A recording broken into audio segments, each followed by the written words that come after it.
In the 25th chapter of the Quran, verse 30, we are given a prophecy that Prophet Muhammad, peace be upon him, will stand on Judgment Day and say, "My Lord, my people have abandoned this Quran. They have taken this Quran as a thing to be forsaken."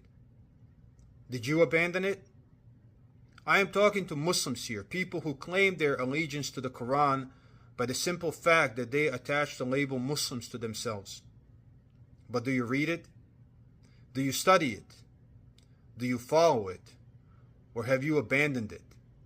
Are you making the same mistake as those who came before us, those whose example God uses in the Quran in order to illustrate a precedent for us so we may not repeat the same mistakes?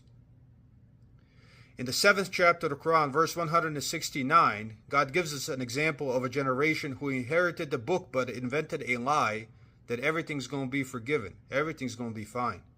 God says, "Then there came after them a generation who inherited the book, taking only the frail good of this life and saying, 'We will be forgiven.'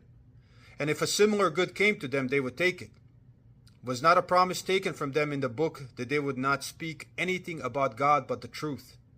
And they have read what is in it. Have you read what is in the Quran? And the home of the hereafter is better for those who are careful of their duty. Are you careful of your duty? Do you not then understand?"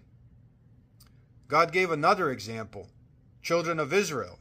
In the 11th chapter of the Quran, verse 110, God tells us, "And certainly we gave the book to Moses, but it was gone against." Do you follow the Quran, or do you do what it forbids?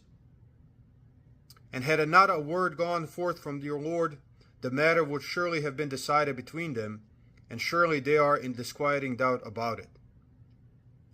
In the 35th of the chapter of the Quran, verse 32, God tells us, "Then we gave the book for an inheritance to those whom we chose from among our servants.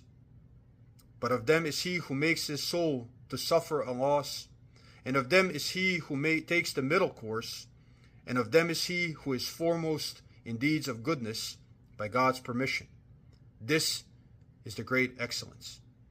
So you have to look in a mirror and ask yourself, after I have been given this book, am I of those who make their own soul suffer a loss? Or I'm just kind of in the middle, neither here nor there? Or have I dedicated myself to excellence? If you call yourself a Muslim, this is what you need to ask yourself. This is what we all need to ask ourselves, and not just once, but every day. You inherited gold. You should use this. You should use it. It is a book that really can help you in life and after death. Peace be with you.